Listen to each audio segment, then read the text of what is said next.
the tag team that took place. It's and they brought back Chris Statlander, which she's now part of Best Friends. Which, yeah, AEW is pretty stable, happy, but let's be real. In any type of situation when there's several people involved, everyone has their own clique. That's how it's always worked. Even in your work experience, you have a few people they talk to, and that's it. And then other people have a few people they talk to, and that's it. It's normal for humans to pack up, so it makes sense. Yeah. In terms of like AEW, I don't want a lot of people to go to AEW. There's a couple people I kind of made a mental list that I would like to see there, and I think they would kind of help out. And I will say Samoa Joe, but Samoa Joe is not necessarily because of their in-ring work, whether or not he can be in-ring. But if AEW is going to continue growing, which they're growing kind of fast, but they're trying to take it slowly. They do have a total of 3 shows: Dynamite, Dark, and Dark Elevation. But if they want to keep growing, they're going to need an announcer, and Samoa Joe has shown to be a really good announcer. Oh yeah, by far, absolutely. I actually think a combo of him and Excalibur would be really good. Yeah, I think that would be pretty interesting to watch that too. I mean, it'd be a good start. At least we can have that. It's always a good place to start with something like that. I don't know what Samoa Joe feels like. I don't know. I mean, I'm not always been the biggest fan of him. I mean, he has great ability. I guess I don't know, I've never been drawn to him. I got drawn to him even more so as a ring announcer, man. Sitting there at the commentator's table, I think that's where I'm kind of like, okay, this guy can talk, and not just on the microphone cutting a promo. He can talk on, guiding a match, telling a story, being a character. You mean to tell me you didn't like his "Hi, Wendy"? Oh yeah, that was a decent storyline. I'll just say that much. I think between this decent storyline and his chemistry with AJ Styles, I think it's what sold it off so well. Yeah. When I seen Samoa Joe, his character work, I was not the biggest fan of in TNA, but his in-ring work was good. I said to y'all, would probably hate on me for saying this. KM knows this for a long time.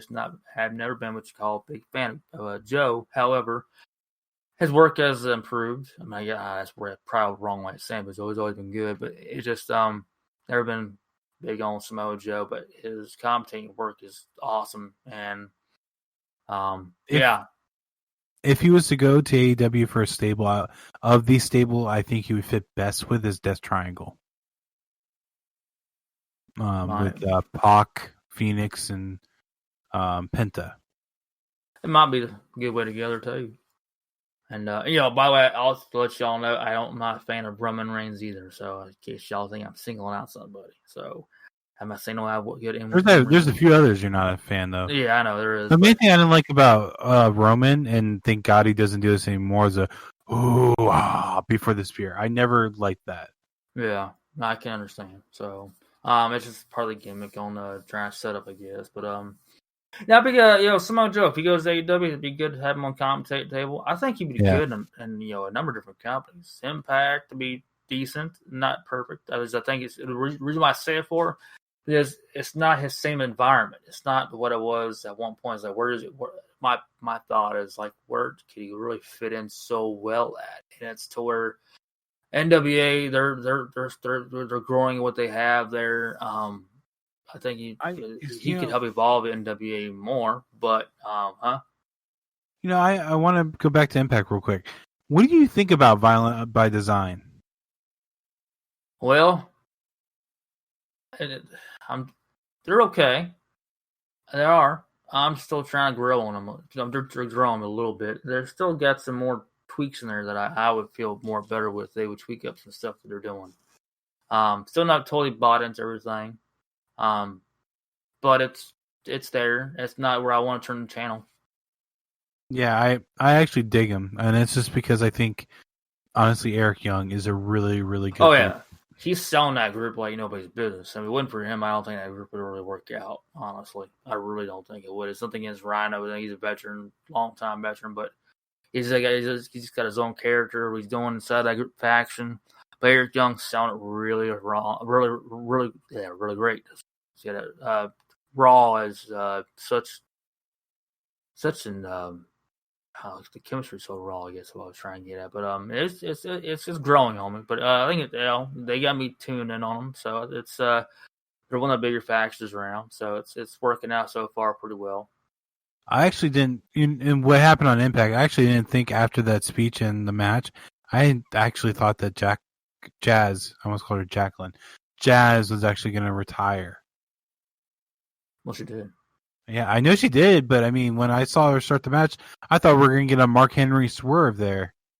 Yeah, honestly, when they were in the ring talking, I'm like, okay, just I had a gut feeling that okay, is her partner going to turn on her and have a heel turn, or is this going to go Jazz going to do something, or is this going to be a genuine thing? And then when it turned into the match, I'm like, okay, I guess they want her to go over as a victory once before she retires, and then it was a good retirement, all in all. I was like, when Scott and Moore made that tag title match, though, I was like, wait a minute. Of course, Jazz like, no, I'm retired. I give my word. I'm like, okay, it's cool. And then they're gonna set her up with a new tag team partner. What's the girl's name? Her tag team partner? Jazz's? Yeah. Jordan Grace. Yeah, Jordan Grace. Yeah. She's gonna set her up with somebody else. So hoping whoever that may be, it's a good pick. Hope they booked it the right way. But yeah, it was it was a good promo. It was a good retirement deal. So it kept me on my feet, honestly. It did. Yeah, it'd be interesting to see what they go from there. I again just expected it to be a full Mark Henry swerve. Yeah, and when I kind of want to put a disclaimer on here. It's not that we hate WWE. We get really frustrated with the bullshit that they pull. Oh yeah, there's just some decisions that are made at it's something that a long time ago that was said. I think Scott Hall said it first. I think Hulk Hogan said it next. At least from what I've seen, that's what I'm going back and saying. Have I heard too years ago? It's like even though we may not like something that's booked in a moment, give it time for the story to unfold. And I try to do that as a fan. But some things just make little to no sense. And it's just, I'm more, we all get frustrated WWE, as far as the recent releases, I don't look at it as like, that's terrible. Why would they do that for? I don't look at it that way because it's part of the business and it's part of like, hey, we have to cut some people because they can't keep a full roster of everybody. We have to cut the fat somewhere along the way. And some of those people, they're blessed to have that opportunity. They have, hey, some of them are very obviously not happy as obviously for when they lost their jobs. Number two is that they worked hard to get to WWE. It doesn't mean that they can't come back at a later time. But you got that namesake that you had in a major, the biggest company that there is, and I can go and have that accolade and go move on to another company. But you also still have that accolade. You're working for the big monster of WWE.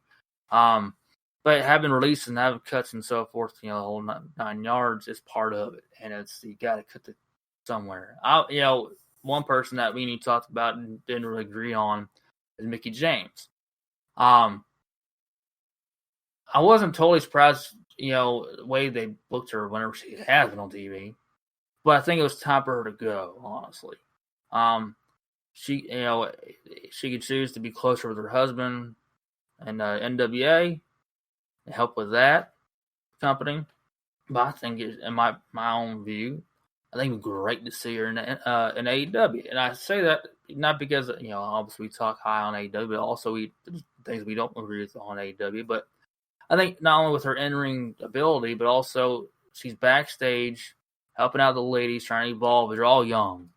I think she'd be a great producer, that person to keep the knowledge from, help evolve that division, whether it be helping out sometimes having matches. Even though, I know she's a little older, but hell, I mean, there's other people too that are older. It's okay to have an older age, but I think just see it has such value to bring to AEW to help evolve that division, and it's something that it could evolve too. I just my 2 cents on that one. Doesn't mean everybody has to agree, but I just as far as having, like we talked about their budget, they have enough budget. They do. obviously, you're trying. Not every company wants to spend a ton of money, but of course you got to have that kind of money to compete on a major level. And I think that should be a great signing for AEW, especially as a producer. And that's just how I felt about it. But she don't go there, and you can go be closer to your husband NWA. I think Impact. I'm not saying it will be right, but I think it's just what the environment is. I think it'd be fine.